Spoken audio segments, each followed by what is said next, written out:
कुछ दुख ना हमने जानबूझ के घड़ लिए, वो दुख नहीं है। मसलन अब्बा जी गए बेटी के घर में शादी के 2, 4, 5 महीने के बाद, तो वापस आके अब्बा जी रो पड़े। क्या हो गया जी आपको? कहते हैं ओहो मेरी धी ते उथे काम ही बड़े कर दी पई, मैंने बड़े लाडों से पाली थी, बड़ी लाडली थी, वो मैं गया हूँ चूल्हे के आगे खड़ी थी। ये जाली दुख है। अपने घर का काम कर रही थी कि यहाँ वो अल्लाह माफ करे उसे नौकरी करा रहे थे। तो ये जानबूझ के घड़े हुए दुख हैं जिनका कोई माना नहीं, कोई मतलब नहीं। अपने घर का काम करके बच्ची की सेहत भी ठीक होगी, उसके नजरियात भी पुख्ता होंगे और खामद की इज्जत करेगी, उसे राजी करेगी, तो मेरे रसूल पाक ने फरमाया रब जन्नत भी अता फरमाएगा।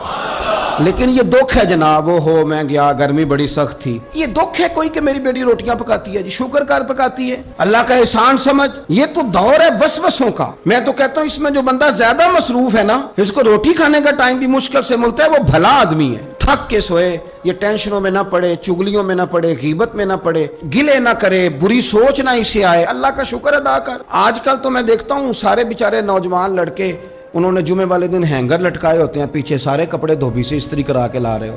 पता नहीं कहाँ काम काज होते हैं, हमें नहीं समझ आती। सब ने साइकिल पे रोटियां लटकाई होती हैं, खाना पक गया रोटियां ले आओ, कौन से काम की बात। फिर भी अब्बा जी रो रहे हैं आके। और ये बच्चियों की ट्रेनिंग करें, आप यकीन करें ये मुफ्त के रट्टे हैं, झगड़े। सुनो मेरे रसूल पाक ने क्या फरमाया। किसी ने पूछा हुजूर बेहतरीन मुसलमान कौन है? तो नबी पाक ने फरमाया जो सलाम लेने में पहल करे और रोटी ज्यादा खिलाए। तो अगर आपकी बेटी किसी को रोटी पका के खिलाएगी तो बेहतरीन मुसलमान बनेगी। कौन सा दुख आपने पाला? सुनो मैं आपको हदीस सुनाता हूँ।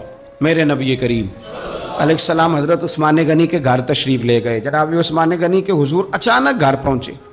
हजरत अबू हुरैरा रदी अल्लाह तआला अन्हु फरमाने लगे जब नबी पाक अलैहिस्सलाम उनके हुजरा नूर में दाखिल हुए ना, नबी पाक की शहजादी से बढ़कर तो कोई शहजादी नहीं ना। ये तो वो खवातीन है जिनको कुरान ने सबसे बेहतरीन कहा हुजूर के घर में रहने वाले लोगों को। हुजूर की लख्ते जिगर जनाब रुकैया। हजरत अबू हुरैरा कहते हैं हुजूर अचानक पहुंचे हजरत उस्मान गनी के घर, तो जनाब उस्मान गनी चारपाई पे बैठे थे और जनाब रुकैया अपने हाथों से उनके बालों में पानी डाल डाल के उनके सर को धो रही थी। यानी चक्की भी पीसें जनाब रुकैया, लेपा पोती भी करें कच्चे मकान को, घर का सारा कामकाज भी करें और अपने शौहर के बालों में पानी डालकर वो सर भी धोए। हुजूर पहुंच गए, जनाब उस्मान गनी की नजर पड़ी तो झिझक महसूस की। हजरत रुकैया रदी अल्लाह तआला अन्हा भी जरा ठहर गई। देखो मेरे नबी पाक की तरबियत का अंदाज। रसूल करीम ने क्या फरमाया?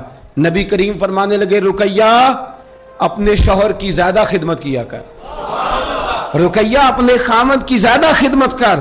फरमाया मेरे सारे सहाबा शान वाले हैं, लेकिन जिसने मेरे अखलाक को सबसे ज्यादा देखना हो वो मेरे उस्मान गनी को देखे। ये अखलाक में मुझसे ज्यादा मुशाबत रखता है, बेटी ज्यादा ज्यादा खिदमत किया कर अपने शौहर की ज्यादा।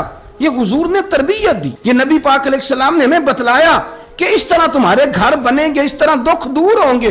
लेकिन जब अब्बा ही घर आके रोएगा और अम्मा ही बद्दुआ करेगी कि देखो मेरी बेटी को क्या हाल कर दिया रोटियां पकवा, तो कैसे घर चलेगा?